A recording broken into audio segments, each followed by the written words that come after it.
Fabiola, você foi uma das pessoas que esteve, né? Não só nesse momento mais difícil que o Marcelo passou, mas sempre, né? Mas durante o tratamento foi você quem esteve com ele, né? Segurando a mão dele. E eu vi em uma entrevista que você falou que é, não não queria expor isso, né? Ia no hospital e tudo mais. Eu queria que você destacasse quais foram os últimos momentos seu com o Marcelo enfim, o que que você poderia falar sobre isso, né? O legado que o Marcelo deixou É, pra eu, gente. eu não gostava de expor, porque assim, infelizmente hoje, e nas plataformas digitais, na rede social em geral, se você for para lá chorar, mostrar doença, mostrar essas coisas, nossa, bomba.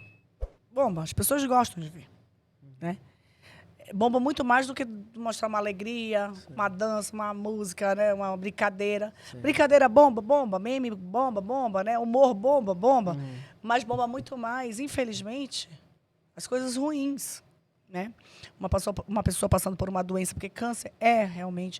Quando a pessoa está com câncer que começa a divulgar, pode ver. É bomba. Eu não acho ruim da pessoa ser pública e divulgar o que está passando, porque eu acho que você precisa deixar as pessoas que te amam sabendo do que está acontecendo. Mas, para mim, eu pensava o seguinte: o Marcelo ele tinha a rede social dele. Então, se ele quisesse falar alguma coisa para os seguidores dele, ele falaria. Eu jamais iria me aproveitar de uma situação dessa. Naquele momento, eu queria ser exclusiva amiga dele. Eu queria estar lá para ele. Então, eu chegava na casa dele, meu celular ficava desligado dentro do meu carro. No hospital, a mesma coisa. Eu fazia isso como prova da minha fidelidade de amizade. Entendeu? Para que ele entendesse que... Porque eu sei que é ruim. Você está numa situação, né? Então, se ele se sentisse à vontade, como ele fez isso, várias vezes ele foi lá, ele dava o depoimento dele. Né? Só quem passa por isso que deve saber, né? Eu acho que ele buscava forças para fazer isso. Então, era o momento dele. Então, eu jamais iria usar uma situação dessa. Então, eu nunca filmei nada. Tanto que eu acho que as pessoas... Eu nem sei se todo mundo sabe que eu passei por todas as etapas, porque eu não divulgava e nem mostrava. E era uma missão, assim, árdua. Porque, assim, eu precisava dar força para ele. O Marcelo, ele precisava... Ele não podia perceber em mim tristeza. Ele não poderia perceber em mim pena. Ele não poderia perceber em mim angústia, preocupação. Ele não poderia perceber, porque se ele percebesse, no dia seguinte, ele travava a minha entrada no condomínio dele. E ele era muito esperto, né? Então, assim, o câncer ele vai te matando, mas a consciência, assim, a pessoa fica, né, percebe tudo. Sim. Então, eu ia e me entregava para ele, a gente conversava sobre tudo, a gente ria. Eu lembro que eu comprei um carro dele, que ele vendeu 2 carros nessa época, que ele comprou 2 carros. Ele disse assim, se eu morrer, eu quero pelo menos comprar os carros que eu sempre quis ter. Aí ele comprou os 2 carros e aí vendeu os 2 carros. E um desses eu comprei. E aí eu lembro nesse dia que ele até brincou. Eu falei, ele falou assim, já me pagou? Eu falei, já fiz a transferência, tá aí, rapaz. Aí ele disse assim, era muito engraçado, o bicho era assim, ó. Vou te Sério, falar, Fabiola? ele me deu de desconto nesse carro R$ 7.000. O valor do carro era cento e poucos mil. Ele me deu só Só 7 mil reais, te juro. Ele me deu menos desconto do que eu acho que se fosse uma outra pessoa. Mas tudo bem. Nossa, eu sinto muita falta dele, muita, assim. E aí eu lembro que ele falou assim, agora tu vai arranjar alguém, porque com um carro bonito desse pode ser que alguém te queira. Então, assim, ele mesmo lá, na cama, Isso que eu ia sabe? falar. Ele tirava onda, ele brincava, Bem-humorado, bem-humorado. né? Era. Então, quando a gente estava lá, a gente esquecia da doença. Gente, quando eu saía de lá, eu ficava assim, em prantos.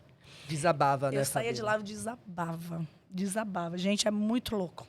Aí eu ia para a igreja que eu frequento, se tivesse alguma coisa, ou eu ia para casa, me ajoelhava no meu quarto, e aí pedia de forças de Deus para renovar, sabe? Eu precisava renovar minhas forças para o dia seguinte, porque eu trabalhava, eu ia para a Record, e da Record eu ia para casa dele.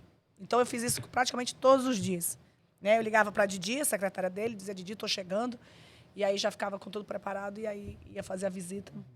Ou para a Didi, ou para a Lu, né? Para a Luciana, namorada da época. Enfim, a gente mantinha ali o contato. De vez em quando o Geraldão também estava por lá. Que era grande amigo dele Também, também. muito amigo, muito amigo. E aí eu E aí eu peguei e fazia isso. Mas, gente, foi assim... Eu tinha que aproveitar aqueles, né, últimos momentos. Em nenhum momento eu achava que ele iria. Eu tinha muita esperança que ele... Assim como ele também, né, Ele Fabiola? tinha, mas ao mesmo tempo que eu tinha esperança, eu orava para Deus, eu dizia, Deus, faz a tua vontade, né? Mas eu orava muito por ele, para que Deus, né, falasse com ele, no coração dele, para que... E preparasse, né, família, todos, para o que ele fosse decidir, né? E assim foi feito. Então, assim, eu agradeço muito a Deus pela oportunidade de ter vivido com ele esse tempo. Aprendi muito. Aprendi em todos os sentidos. Aprendi o que fazer e o que não fazer, porque o bichinho não era fácil. Viu? Sim. Não é porque ele morreu que eu vou mentir, né? Mas ele era muito autêntico. Então, eu aprendi muita coisa com ele. E eu agradeço muito a oportunidade, assim como eu agradeci para ele. A última vez que eu falei com ele, eu não perdi também tempo para falar o quanto eu amava. Eu sempre falei isso para ele, e naquele último momento ali eu também não deixei de falar. E aí eu fui e agradeci, não só por mim, mas agradeci por todos que ele deu oportunidade. Oportunidade. Emocionante, Fabiola. E tem uma história que eu até conto para meus pais, que ele lançou o livro, né? Corta pra mim. Corta pra mim. Exato, que eu acredito que você também tenha lido, né? Não, várias mano, vezes. e se eu não lisse, ele ia dar na nossa cara, porque ele fazia todo mundo, ele Exato. obrigava todo mundo, né? Aí com ele divulgar esse livro, Sim, sim. ele era demais, mas que bom que ele deixou esse livro. Exato. E eu ia no lançamento, acabei não conseguindo ir, né? Mas ficou aí as histórias nesse livro que eu já li umas 2 vezes, né? Muito bom. E que bom, Fabiola, ter você aqui para compartilhar um pouco desse outro lado aí do Marcelo. O Marcelão nunca vai ser esquecido, ele realmente ele foi. Porque as pessoas falam, ninguém é insubstituível. Aí eu acredito que não é por aí. A outra pessoa ela pode fazer um trabalho igual ou melhor, mas cada um faz a sua história.